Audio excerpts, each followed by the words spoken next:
aad iyo aad anagu dawladii baan nahay ciidanka xoogga dalka Soomaaliyeed baan nahay ilaa heer madaxweynaha hoos tagnaa dawladda meesha jirta baan anaguna ayaan aadeynayo hadee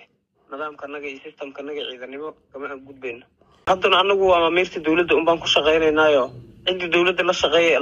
haday nagu soo amarto baan la shaqeynaynaa oo kaliya wax arqalad ah oo saasana kama dhacayso insha Allah dawladda federaalka hadee meel had iyo ku ciidankeeda la geynayo ma ahan Garbaharey horay bay u joogeen laamaha amniga oo ka tirsan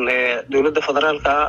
booliska joogtay nabad sugidda joogtay xoogga dalka Soomaaliyeed oo ururka kontanaad qaybta 43aad guutada 10aad ayaa ku sugan Garbaharey si aan xoga dheeraad uga helno xaaladda guud ee gobolka Gado waxaan qadka taleefanka aan kula xiriiray taliyaha ururka kontanaad guutada 10aad qaybta 43aad ee ciidanka xoogga dalka Soomaaliyeed ee ku sugan gobolkaasi Gado mudane Cumar Ishaar waxaana weydiiyay isla markaasina hordhigay xaaladda guud ee magaalada caasimadda u ah gobolkaasi ee Garbaharey maadaama maalmihii la soo dhaafay ay soo baxayeen dhinacyo kala duwan oo magaaladaasi ku sugan oo kala taabacsan dawladda federaalka Soomaaliya iyo madaxweynaha Kismaayo lagu doortay Axmed Maxamed Islaam Axmed Madoobe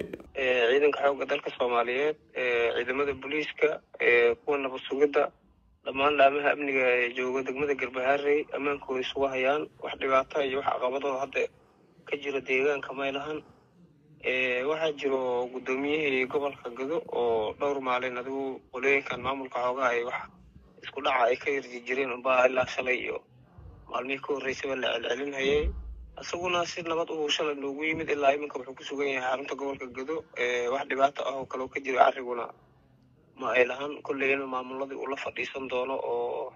waxaan ku raadayay fikirkiisa siyaasadeed iyo arrimihiisa kale uu kala hadli doono buu noo sheegay haddana deegaanku waa nabad wax dhibaato ah kama jirto mas'uuliyiin ka tirsan maamulka degmada Garbaharey oo qaarkood warbaahinta laga arkayay waxa ay sheegayeen in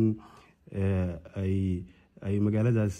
garoonka magaalada Garbaharey aysan ka soo degi karin diyaarado dawladda federaalka Soomaaliya ka socda talaabada noocaas ah maxaa looga hortagay maamulka adigu qaybo kamid ah oo damcayna isku dayga noocaas ee dawladda federaalka waxa kamid ah oo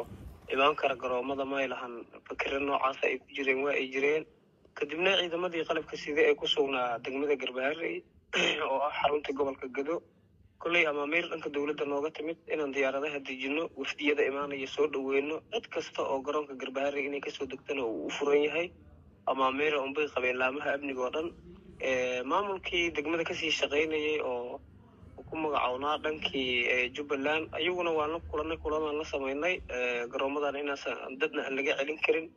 cid kasta oo imaanaysana garoonka diyaaradaha uu furan yahay baan u sheegnay fiidiyodaas ay duubahayeen kadib baan kulan la sameynay ayaguna way nala qaateen fikirka iyaga ahaayo deetana cidii soo degaysay inaan la hor istaagin baan kala hadalnay wayna noo suuro gashay hadda irtaana wax dhibaato ah kama jirto waxa la sheegay magaalada Garbaharey in lagu daabulay ciidamo isla markaasina halkaas ciidan la geeyay ma jirtaa ciidamo kala duwan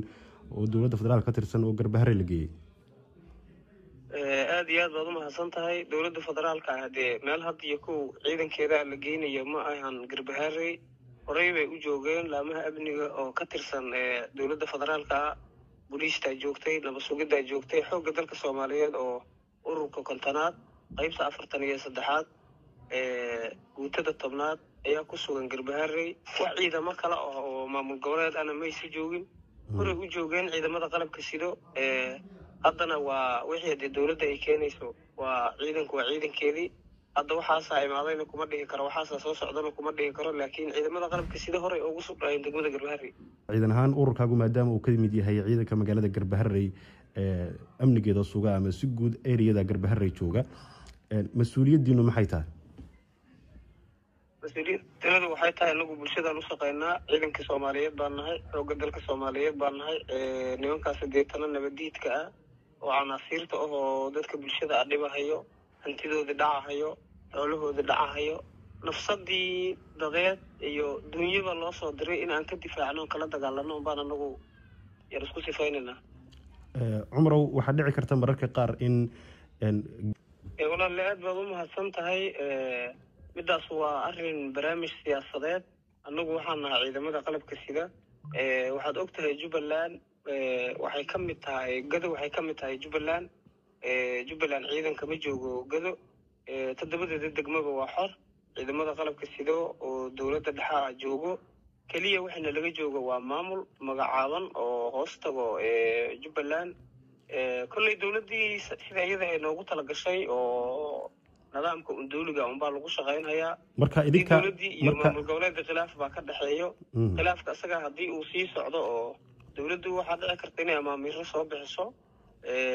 sidii dee calaaqaadka ay u kala qaadan lahaayeen Jubbaland iyo iyada haddana anagu amaamiirta dowladda baan ku shaqeynaynaayo cidii dowladda la shaqeeyay haday nagu soo amarto baan la shaqeynaynaa oo kaliya wax arqalad ah oo saasana kama dhacaysa insha Allah dowladdu haddii ay mar walba idinka dhankiina maadaama ciidanka xoogga dalka Soomaaliyeed aad tihiin waxaa idinka go'an in go'aanada masiiriga ah ee dowladdu ay gaadho aad fulisaan aad iyo aad anagu dowladdii baan nahay ciidanka xoogga dalka Soomaaliyeed baan nahay ilaa heer madaxweynahan hoos tagnaa dowladdu meeshay jirto baan anaguna ayaan aadaynaayo hadee nidaamka naga iyo systemka naga ciidanimo